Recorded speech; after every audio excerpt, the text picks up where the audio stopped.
Bonjour à tous, bienvenue dans cette nouvelle vidéo. Alors aujourd'hui, je vais vous parler d'alimentation et des graisses en fait, parce que on entend plein de choses, souvent dans les médias. Il faut arrêter le sucre, il faut arrêter le gras, il faut arrêter le gluten, il faut tout arrêter. Mais au final, on ne sait pas vraiment qu'est-ce qu'il faut vraiment manger. On peut commencer à devenir obsédé de tout. Du coup, là, je vais un peu juste me concentrer juste sur les graisses, les lipides et les matières grasses. Alors tout d'abord, il est vrai, nous avons besoin de matières grasses pour vivre. C'est-à-dire qu'il faut arrêter, il ne faut pas non plus avoir peur du gras parce qu'on va grossir et d'arrêter totalement parce que notre corps a besoin de graisse. Mais ça dépend lesquelles et en quelle quantité il faut en manger. Alors, euh, il y a plusieurs types de graisses. Les graisses, par exemple, on peut en trouver dans la viande, tous les produits laitiers, les produits animaux. Tous ces types de graisses sont des graisses saturées et ils vont avoir des conséquences sur notre santé quand on va les consommer parce que ça va poser des problèmes d'inflammation, des problèmes cardiovasculaires, plein de problèmes de santé à long terme. Après, on a les huiles et ensuite tout ce qui est oléagineux. Alors les huiles, en fait, c'est des sources de matières grasses, mais le problème, c'est qu'en fait, par exemple, on va prendre de l'huile d'olive. Quand vous regardez le tableau nutritionnel, ça va être 100% de lipides. Quand vous avez regardé tout ce qu'on peut trouver d'autre, il n'y aura plus de vitamines, il n'y aura plus de minéraux, il n'y aura plus aucun nutriment, ce sera que de la graisse pure, raffinée. Alors même si c'est de l'huile d'olive de qualité, ce sera toujours une huile par définition, c'est quelque chose de raffiné qui ne contient que des lipides.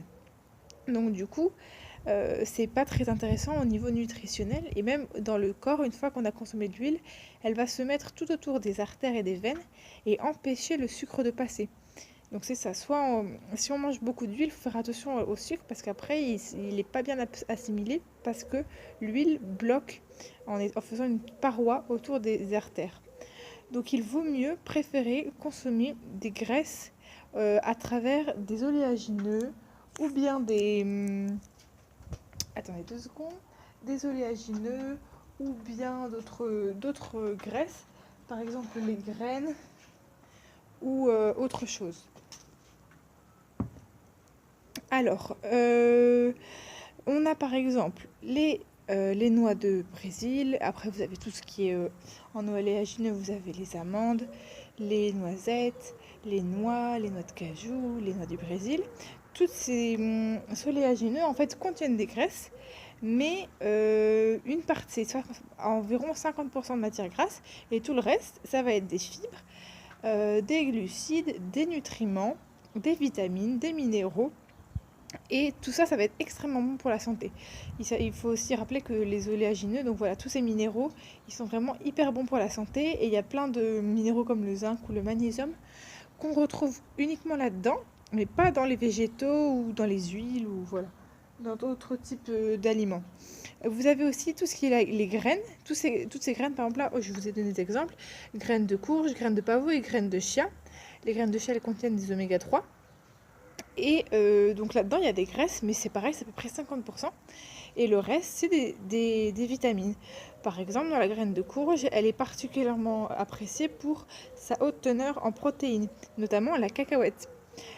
Parce qu'en fait, la cacahuète, elle contient les 8 acides aminés essentiels. Donc ça, c'est un autre sujet par rapport aux protéines. En fait, les protéines sont des acides aminés. Et pour être en bonne santé, il faut en consommer les 8 qui sont essentiels. Et dans les végétaux, ils ne sont pas tous présents. Par contre, dans la viande, tous les acides aminés sont présents.